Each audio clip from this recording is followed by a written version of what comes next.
What's up, everybody, and welcome to PPR Podcast number 124, the Week 6 review show and Week 7 preview show, sponsored by the San Diego Strike Force. 7 weeks in already now, Bo. We're at the halfway mark, Chase. It's flying by. Right. And it feels like it's only going faster and faster as we approach. Now we're into league already. I mean, it's been a great season so far. Yeah, so far so good. But, you know, there's one thing. We always say we're here for everybody. We want everyone to play well. But Bo and I are not afraid of making predictions on this show. You know, we will talk ball as it is. Yeah. And unfortunately, La Jolla Country Day, they took that personally. Like Michael Jordan in The Last Dance. They took it personally. We put our foots in our mouth. And, you know, I mean, for me, we like to, you know, I'm from the South Bay. South Bay often gets overlooked. The lower division teams, 4 and 5, often get overlooked. So I was drinking the Division 5 juice, and it was poison, definitely. La Jolla Country Day put on a great show, beating Army-Navy 35-6. I mentioned that Army-Navy was a heavy favorite. La Jolla Country Day used our words of inspiration. It's so great that we can inspire young folks at the high school level with our words, and La Jolla Country Day reminded us on why they're a Division III team and why Army-Navy is a Division V team, Chase. And, you know, we do a good job of just talking ball and just talking about trying to give love to everyone we can in San Diego County. And I think one of the more tired acts nowadays in our profession is, you know, having a hot take to antagonize, or, you know, having a hot take to build a storyline when something's not there. Right. That's not what we do. And, you know, sometimes we're going to, and we're not afraid of, you know, making picks because we like doing it. So sometimes we're going to pick against you. It's completely in your right to be mad at that. No doubt. It's completely in your right to be fired up about it. And honestly, it reminds me back in my day where, you know, we actually had a Facebook post. That's how long ago that was. Right.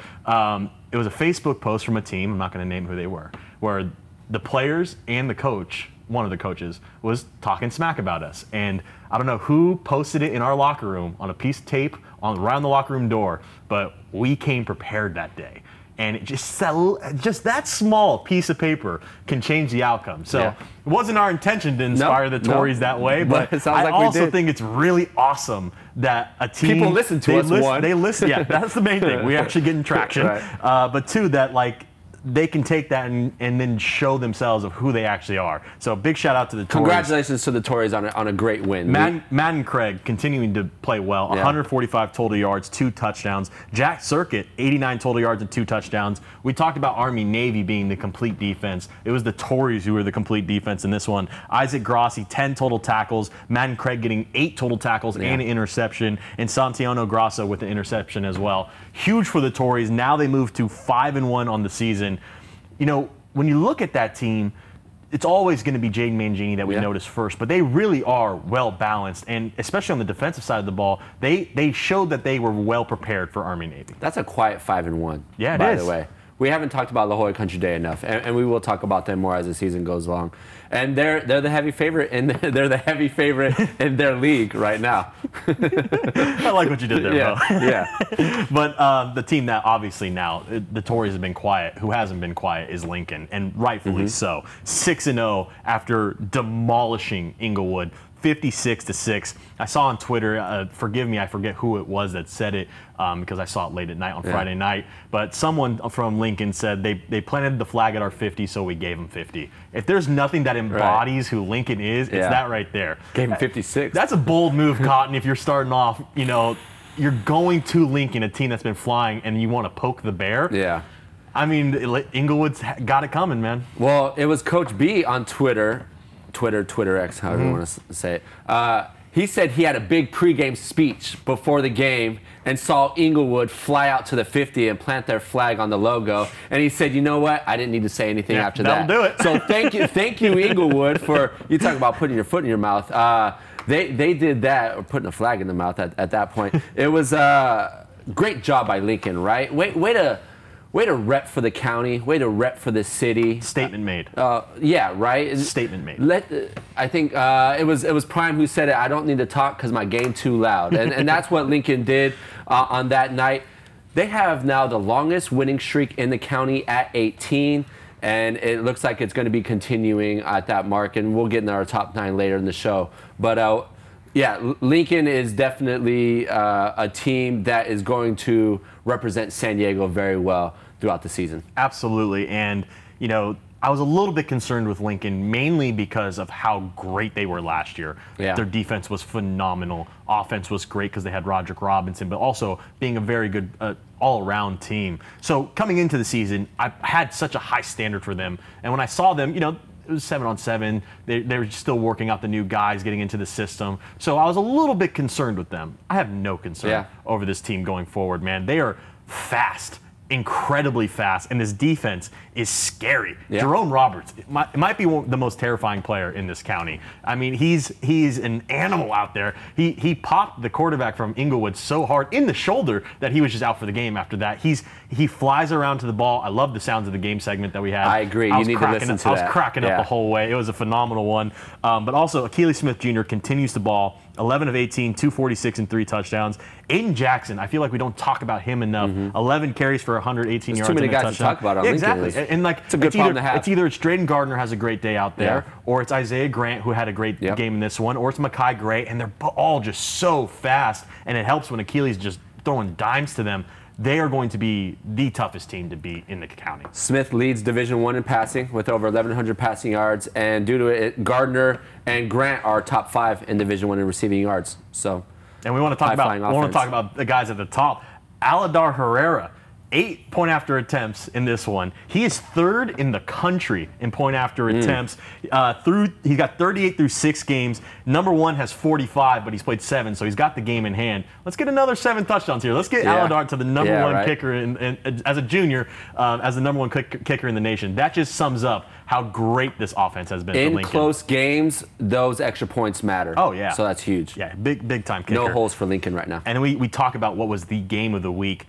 Granite Hills, Madison. Granite Hills showing their dominance, going to 5-0, beating Madison 31-0.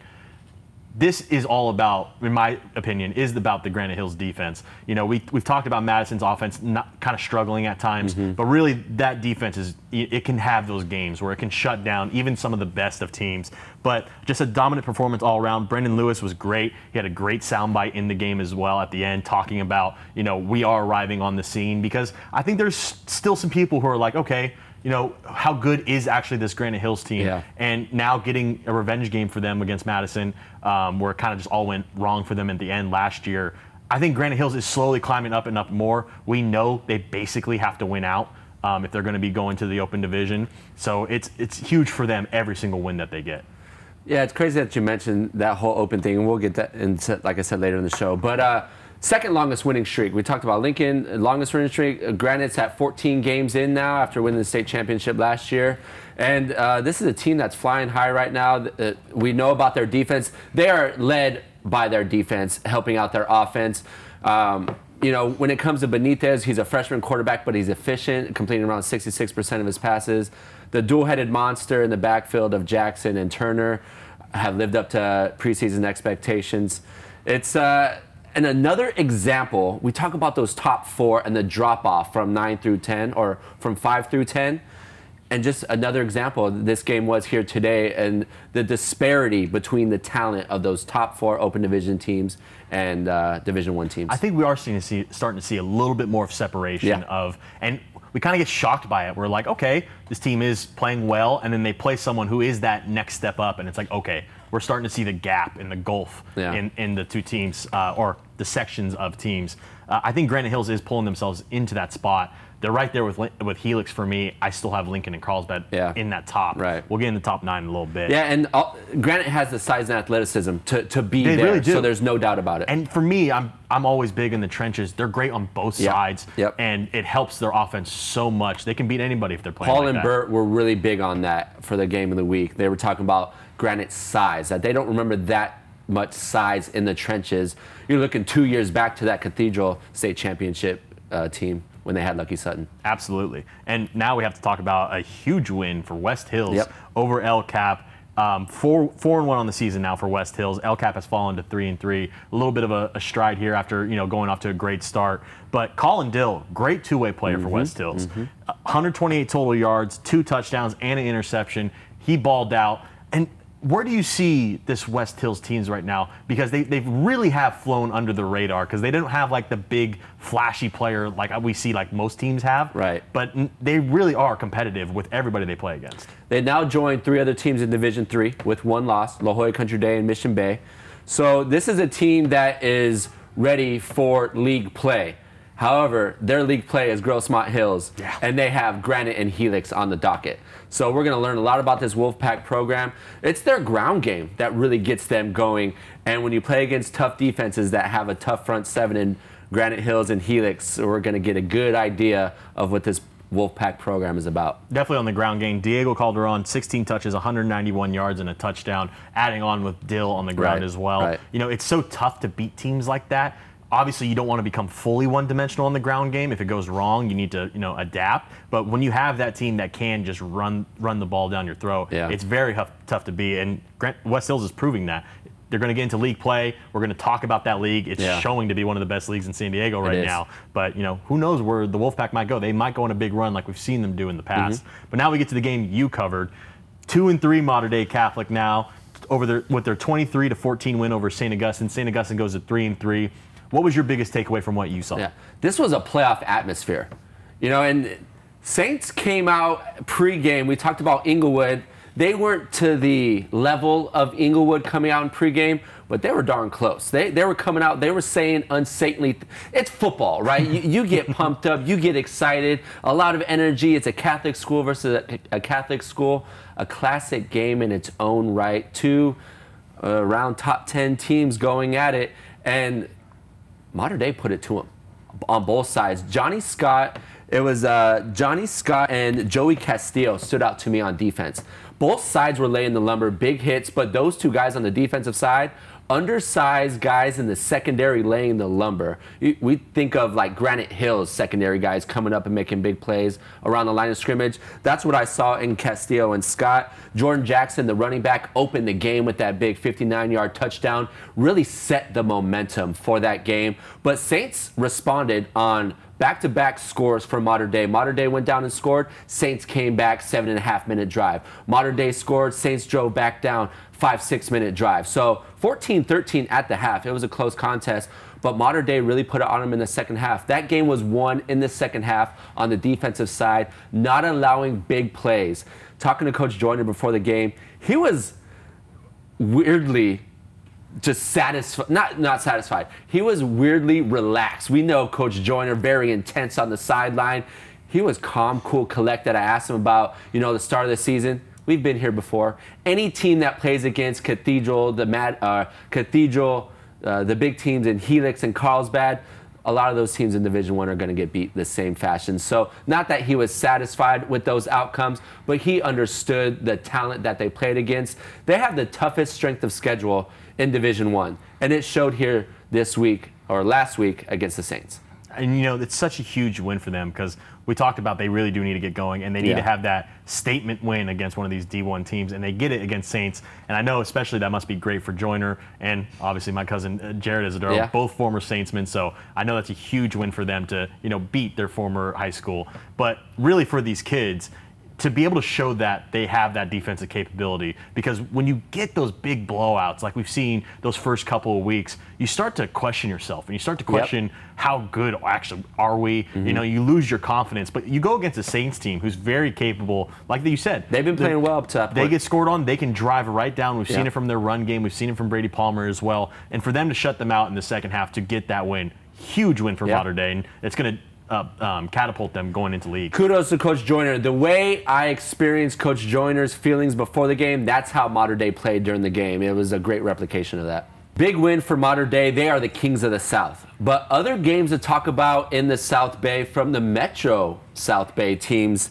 Hilltop gets back to 500 after a convincing win over Castle Park 42-7.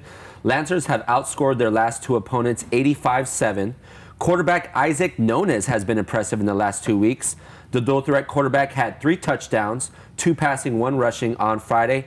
Isaac Meza and Juan Matus have scored in back-to-back weeks. Meza stretches the field with more than 500 yards receiving on the season, and Matus showed his athleticism on his pick 6. I know you're a defensive guy. You love to see a caravan of players leading a guy into the end zone. Matus, with an athleticism, opened his hits, looked like a wide receiver, and broke a couple tackles, and then followed a caravan of Lancers into the end zone. That was great to see. I am a defensive guy, and I do love that so much that it will be up for Play of the Week this week. I was cheering it on as I was watching it on the highlights. It was those awesome. Are one of those when you're on camera. I'm sure you've been there behind the camera as well, where you're like, don't get tackled at the one. Don't get tackled at the one. I remember a play when I was playing where Braden Soprenet actually got an interception. Okay. And then as a defensive lineman, you like turn around and you're like, what do I do? Right. What do I do? Yeah, I don't know how to block. I hit the guy. I don't block. So it's always fun to see the defensive guys turn into offensive players, and especially when they actually take it to the house. Chula Vista fell to Sweetwater 23-21 in what is now the longest running San Diego rivalry in the county. Xavier Cruz with a pair of touchdowns. Sweetwater jumped out to a 13-0 lead, and the Spartans started their engines a little too late. If we play 5 quarters, the Spartans probably win that game, but it's a 4-quarter game, and Sweetwater definitely showed out. Chula Vista wide receiver Elijah Gillespie had another pair of touchdowns, giving him 8 on the season. He's looking like the Metro Pacific Offensive Player of the Year right now. Congrats to Irvin Hernandez on winning that big rivalry game. Sweetwater had been down and out. That was a big win for them to get back on the winning track. An Olympian, first battle of the O Trophy win in 7 years, beating Otay Ranch 22-15.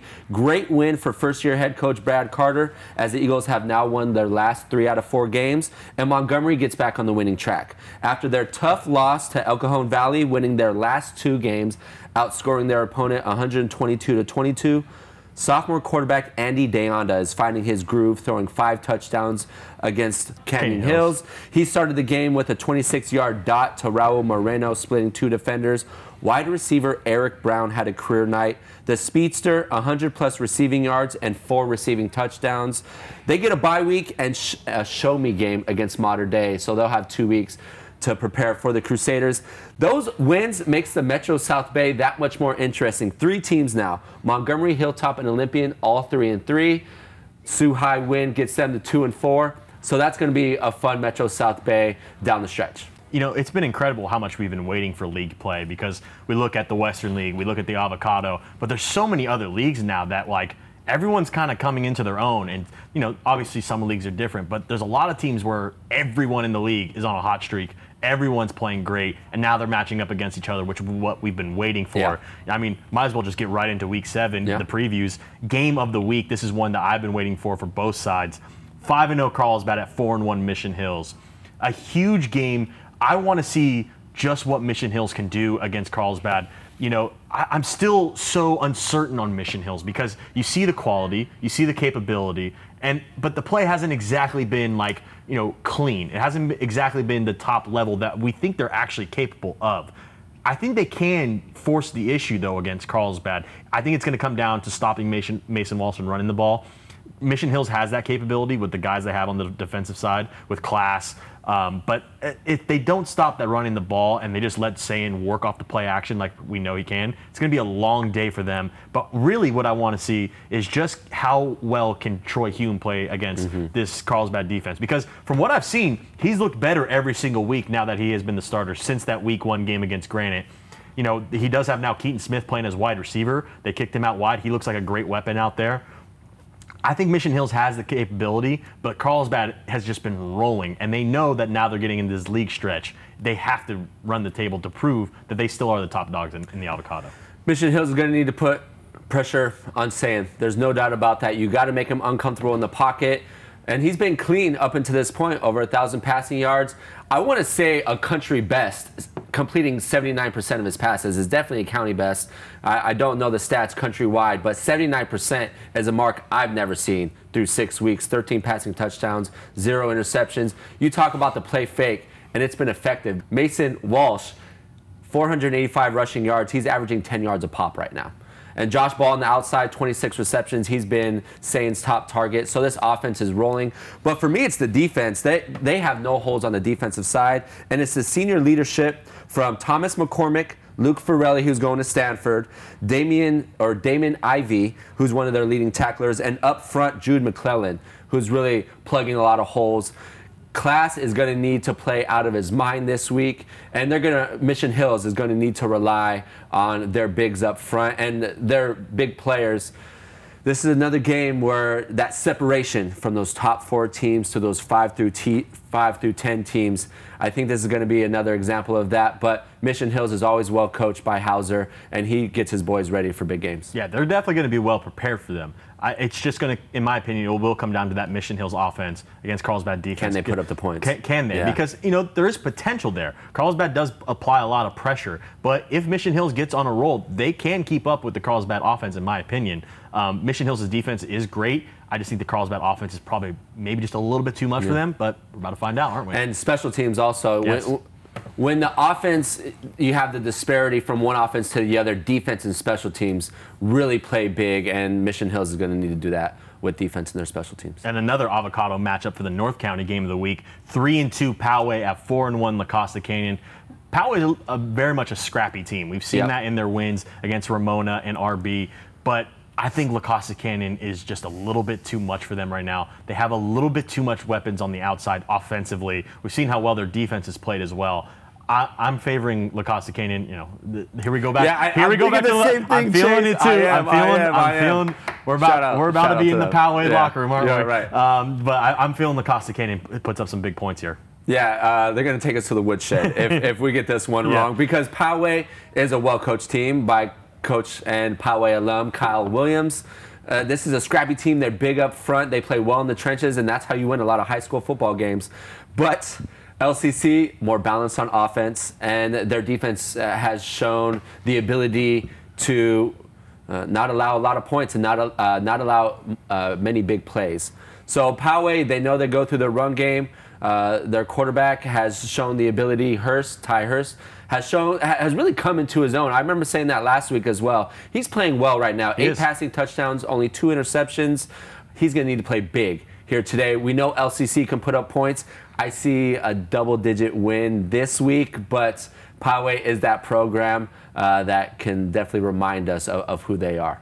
And I think that's the biggest one. It'll be, can Poway bring a shock factor to LCC? Yeah. They have that potential where doubt. They can make it really grind out the game where it's going to be a battle in the trenches. They can do that. However, I think what Quinn Roth has been doing, on top of the fact he's got a great run game to go along with him, I feel like LCC has the potential to go out big, and it'll be tough to stop from there on out. The eye-opener for me from LCC was how they handled Del Norte. Yeah. Who are just as athletic as any D2 team, and they put the hurting on them. So, yeah, that'll be interesting to see. So when we're looking at the Avocado League, we got 5-0 Carlsbad, 4-1 El Camino, 4-1 LCC, 4-1 Mission Hills, 3-2 Poway, and 3-2 Torrey Pines. Is the Avocado the best league in the county right now? I'd have to agree. Yeah. We're going to say Carlsbad is the leader. Yeah. Who of this group can sneak it from them? I'm not doing it. No, Carlsbad is definitely the head and shoulders above the competition when it comes to the Avocado League. But they're going to have to play 3 tough teams: Mission Hills, El Camino, and the other one, Mission Hills, El Camino, LCC. and LCC. So they're gonna they can't come out slipping on any of those weeks. Carlsbad is going to have to play their best ball to come out with the dubs. But Carlsbad right now, because of the balance on offense and their no holes on defense, they're still the heavy favorite. But it's really that second place. And those are really the 6, 7, 8 teams for me. El Camino, Mission Hills, and I don't know why I'm blanking on the other team. LCC. Thank you, LCC, who we were just talking about. Those 3 teams, A, B, and C. And it's going to be great because those 3 teams, I feel, are about as balanced as a 2, 3, 4 teams in any league. And because of it, to me, last few years it's been Avocado or Western. Yeah. To me, from top to bottom, the Avocado League is the best league in the county by far. I think a lot of the Western teams have been slipping a little bit. We'll get onto that coming up right now. But I think with the Avocado, they're just all rolling so high right now that I can see there's potential for an upset. Where I don't really necessarily see that when it comes to Western League play, when it comes to Lincoln. You know, I think Lincoln has started to separate themselves a little bit from the rest of the Western League. I see the potential for El Camino, LCC, and Mission Hills. I see it. I could see how it gets done. I really like these Wildcats, man. They continue to put on a show. You've been highlighting the Wildcats. That win against Oceanside, we saw that coming, but the defensive side of the ball for them, they are just flat out phenomenal and a top-tier level team. What makes Carlsbad tough also, not only their coaching staff, but they're so senior heavy. Like these guys have been and played in big games. So, and that's what's also tough because now they know how to prepare for those big games. They've been in those situations. And that's another thing that makes that Lancer team so tough. Man, just the way out, we're going to get an Avocado League matchup, most likely 2 great Avocado League matchups every single week. That's just awesome to me. Yeah, I agree. But now we get into the Jersey Mike City game of the week. 6-0 Lincoln at 2-4 Madison. Madison really needed a bounce-back game to be competitive against Granite Hills going into this Lincoln game. It's going to be tough for Madison to hang in there. We know they are a good team, though, but it's tough when you can have a big blowouts week after week. It's tough to then go against Lincoln, who Lincoln still has a chip on their shoulder. And they want to prove to themselves against Madison that they are still the top dogs, and they want to send statements. That's the best thing about Lincoln. They don't it's all gas, no brakes, man. They go for it. And so I see more of the same from this freight train that has become the Hive. Yeah, Madison's just playing against the best of the best. They really are. Man, so like how do you really knock them, you know? And when you're playing against the best of the best, it's not that they're okay with these blowouts, but similar to the way Joyner, his feel before the pregame in the South Bay game of the week against Saints, that's how I see Coach Jackson with this Madison team. They are a young Madison team, and they're playing against not only the top talent, but these top talented teams have senior-heavy caliber players, which just makes it that much more difficult for Madison. Lincoln, this should be another just get-ready game for playoffs, more so than anything else. Yeah, and you know, it's the thing with Lincoln is they climb one mountain, they get onto the next one. Yeah. And this next mountain is now the Western League, which they want to achieve and want to accomplish because they are statement wins when you beat these teams. You know, Saints is 3-3, Madison's 2-4, Cathedral's 1-5, UC's 0-5, but still, there's still great programs across the board where you get to say you beat these guys. And now you're in a situation where it's like sharks in the water, where you're flying so high and they're not really, so you could put up statement wins that you'll remember forever. So I think Lincoln's going to be on a mission still throughout this Western League. At the beginning of the season, the Western League, we knew Lincoln was the favorite, but by how much? Now they're really starting to separate themselves in that Western League. Big time. And now we get to, honestly, I'd probably pick the competition and the teams. If we had a playoff format between these two leagues, I'd probably pick the Western League. But if we get on to now the Grossmont Hills League, they've probably taken, at least for the most competitive, as the second best league in San Diego right now. As for the East County Game of the Week by El Cajon Ford, 5-0 Granite at 4-1 Santana. You know, Granite, I think they do realize they have to run the table. So they are going to be, they're playing the playoffs right now. That's what they are. If they want the open division, it is playoffs from the jump. So they take on a Santana team who's been playing great. I want to see how much Santana can keep themselves in this fight because they've done it against everybody they come up against. Santana has had 2 weeks to prepare for this Granite Hills team. Defensive coordinator Mike Wright is going to have his handfuls with Granite Hills. I'm sure they were out there at that game against Madison. I'm sure they've watched a lot of film on this rushing attack in Benitez. It's, you know, Trent Taylor was very confident in that big win after El Cap. Let's see how big his confidence is in a big game against a top caliber program in San Diego. And that's what they're going to need. If they're going to have any chance at all, they have to go in there thinking that we got it, we can do it. Might not go that way, but you know, Santana's, you know, they've proven that they are a good team, and they're going to get into the rest of the league play, which could be favorable for them. You know, we have 5-0 Granite, 5-0 Helix, 4-1 Santana, 4-1 West Hills, who we touched on, Steel Canyon 3-2. We still don't give them enough love because they're a good team. And 3-2 Grossmont, who's been a very good team. I mean, to me, the Grossmont Hills League, is second most competitive in the county. It has to be. Steel Canyon might be better than West Hills and Santana. They really might. Who moved over into the Grossmont Hills League this year and has made that Grossmont Hills League one of the top leagues in the county. Yeah, it's going to be a really fun one to watch in this league. But now we go to the National City Mile Cars South Bay Game of the Week, the game you will be at. 4-2 Southwest San Diego at 1-5 San Ysidro.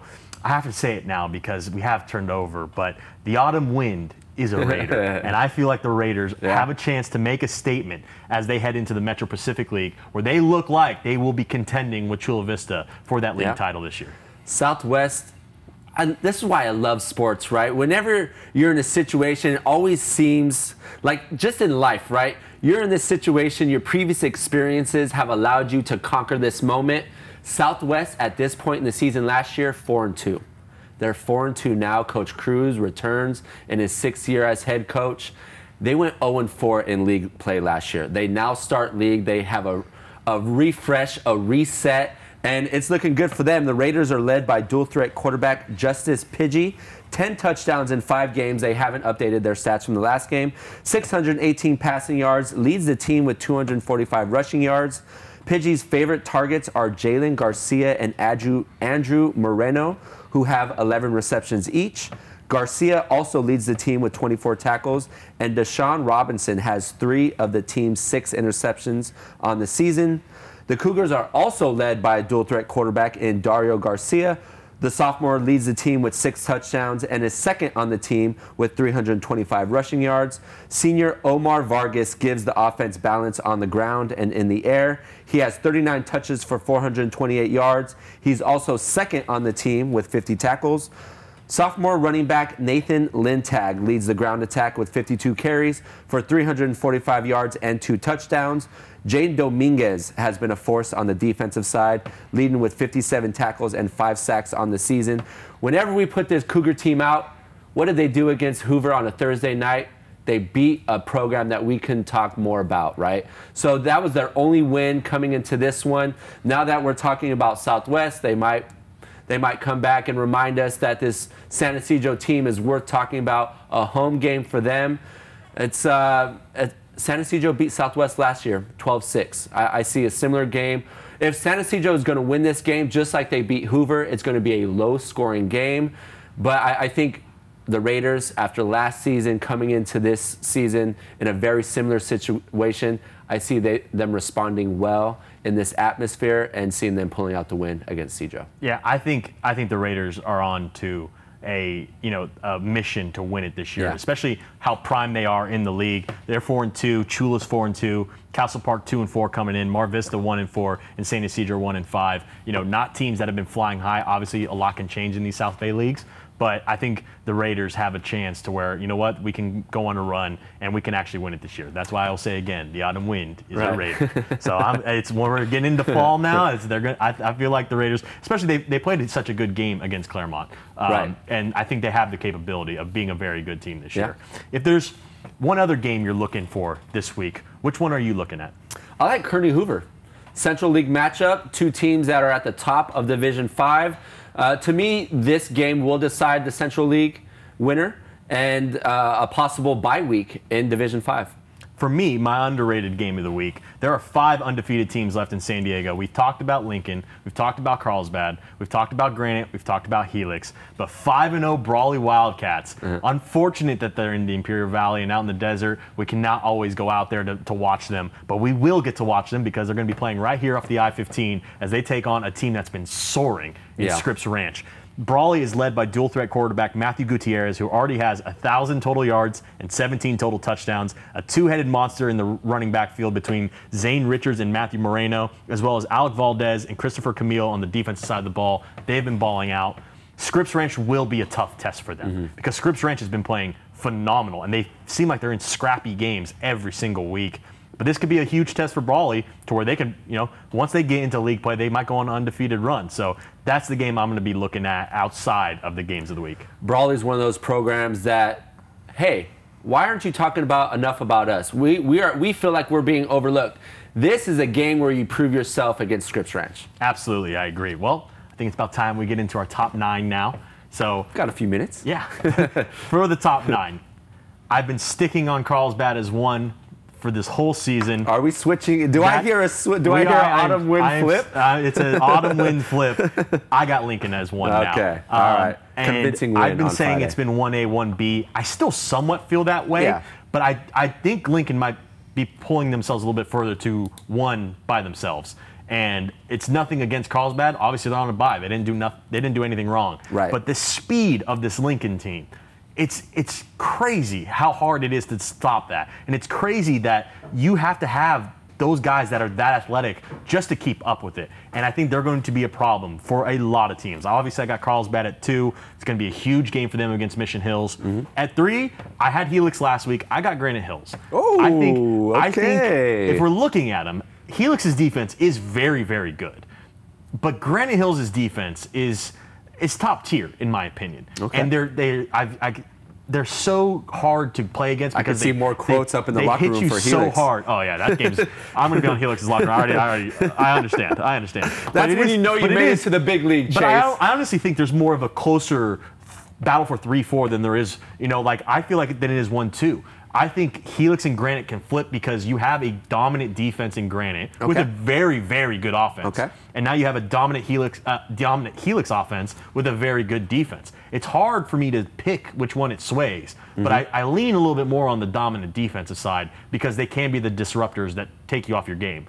If they can stop Kevin Allen from running the ball, effectively, I think they can win that game against Helix. So as of right now, I think Granite for me is creeping up to 3, Helix at 4. It's not that big of a difference though, because Helix is still great. Yeah. At 5, I got the Wildcats. I got El Camino. I think they've been slept on. They have a fantastic defense, more than enough weapons on offense. Carson Howard, 5 total touchdowns against Oceanside. Seems like they do that every week as well. El Camino, I think, is a team that could potentially upset a Carlsbad. I really think they have that capability. I think they have the capability of doing that to a Mission Hills. But I do think there is a block between 1 through 4. We've talked about this. And 5, 6, and 7, which is where I have LCC at 6, Mission Hills at 7. I think those 3 teams are a lot closer to each other. And then I have at 8, I have Cathedral Catholic. I still have them in there. It's tough to reward a team that's 1 and 5. It is, but I still believe they are one of the best teams in this county. We are going to find out a lot about them in the Western League. They might, if the losses keep coming, they have to fall out of the top 9. But I do think they're capable of beating a lot of these Western League teams. At 9, I have Madison. Same thing. I think they played one of the toughest schedules. It's only going to get tougher from here. They have to figure it out. And on the outside looking in, I think we have to consider Mater Dei. We got very scared of them once they got blown out those first couple games, but they slowly started creeping their way back up and showing exactly who they are. On Max Preps, Carlsbad 1, Lincoln 2, Helix 3, Granite 4, Mission Hills 5, El Camino 6, Cathedral Catholic 7, LCC 8, and Mater Dei did crack the top 9. So I didn't get any of those. There was not a So single. what you're There was saying not a is- single one. 1A, 1B for Carlsbad Lincoln. I think that gap is closer than the 3-4. I think Helix Granite is a bigger gap. I have Helix at 3, Granite at 4. Okay. But it's tough to go against Lincoln, right? Longest winning streak in the county. But when you see those stats by Carlsbad, both sides, it's one or the other. Yeah. Julian Sain is the best quarterback in the country. Yeah. But Achilles Smith is the best quarterback in his class. Yeah. So it's like, how do you slice or dice that? I have Cathedral at 5. They have the toughest strength of schedule, and I'm okay rewarding them at 5. And then that's 6 through 8. I have the Avocado League, Mission Hills, El Camino, LCC. We're going to find out more about those teams when Avocado League plays. And there's no doubt in my mind Mater Dei creeps into that top 9. Mater Dei is my 9 seed right now. We were talking about the Saints being that 9 seed for the first few weeks, and Mater Dei beat them in all phases of the game. Special teams, offense, and defense. They controlled the tempo. Saints did come back. They had some opportunities, but Mater Dei just really controlled that game in the South Bay. So I have Mater Dei at 9. All right, that's a pretty solid list. Yeah. I'm right there thinking about Mater Dei putting them back in there. Maybe it's a little bit of a bad taste in my mouth from those first couple weeks. Yeah, I get it. I think they'll grow into that, especially once these teams start playing each other more. And it is tough to but put Cathedral at 5 too. And to me, it's just that strength of schedule. if we're talking Cathedral versus those Avocado teams, Right. I still probably favor them. Right. But I think we need to reward those Avocado teams for how well they have played. I agree. Against some pretty good competitions, I agree. some not so great ones. But it's hard to reward it when Cathedral doesn't come out on top in those games. But that's going to do it here for us. As always, hit us up on Twitter, hit us up on Instagram. I guess now post us in your locker room so your guys get excited. No, but we love it, man. We do. That fires me up, man. It brings me back to those days. Well, it's what we do, right? It's such a quick turnaround because we work on the weekends. And it's not easy to go through all these games and pick which ones we want to talk about. And unfortunately, we don't get to talk about every game. We don't get to talk about every player. Like even a Lincoln team, we could talk about any one of those guys on any given weekend. The same for all the top programs. But it's not that it's we're throwing any shade or that we're overlooking or disrespecting people. It's just we only have 30, 45 minutes to talk about it, and there's 100 schools. Yeah, absolutely. So and we kind of just stated the games of the week, but if you want us to talk about a team, please mention it on Instagram, mention it on Twitter, DM us. We're not afraid of it, and we'll definitely mention them and go on topic about them. We promise you that. But that will do it for us. Tune in tomorrow for PPR podcast number 125, where Paul and Bert will sit down with Helix star running back Kevin Allen III. We will see you all next week.